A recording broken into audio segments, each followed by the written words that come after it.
Welcome back everyone. It's been a month since I have made my top 100 worst movies of all time. So, today we are going to do my movie review on Gotti. To begin with, this is my number 4 worst movie I've ever watched. The film talks about the life of mob boss John Gotti, also known as the Teflon Don, and his son. So let me give you some reasons why it's forgettable. 1. The movie went through development hell, taking 8 years, 4 directors, and 44 producers to make, and the result is a mess. 2. Bad writing that feels not accurate for the real Gotti's biography. The movie is basically a large collection of mob movie cliches and doesn't try to do anything new with them.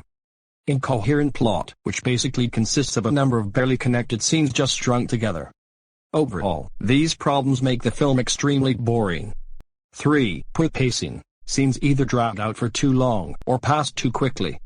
4. Despite how bad the real John Gotti was, the movie seems to portray him in a positive light. 5. The movie's distributor likely tried to boost the movie's rating via review stuffing.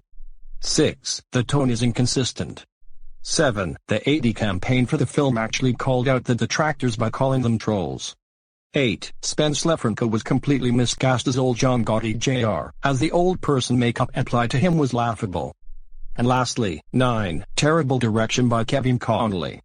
At least we only have 2 redeeming qualities.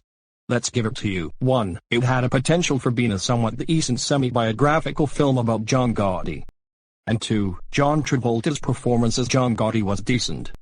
Gotti was universally panned by critics and filmgoers, who lamented the writing, aesthetics and performances, although its use of makeup received some praise and received a rare 0% on Rotten Tomatoes, and the website's critical consensus reads, Feardotcom, with a 24 out of 100 Metacritic score.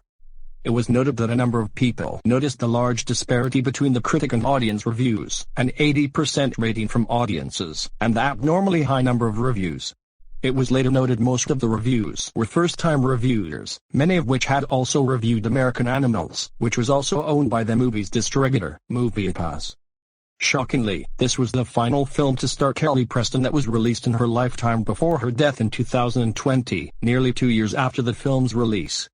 While the film was still in development, there were plans to have Al Pacino and Joe Pesci co-star in the film,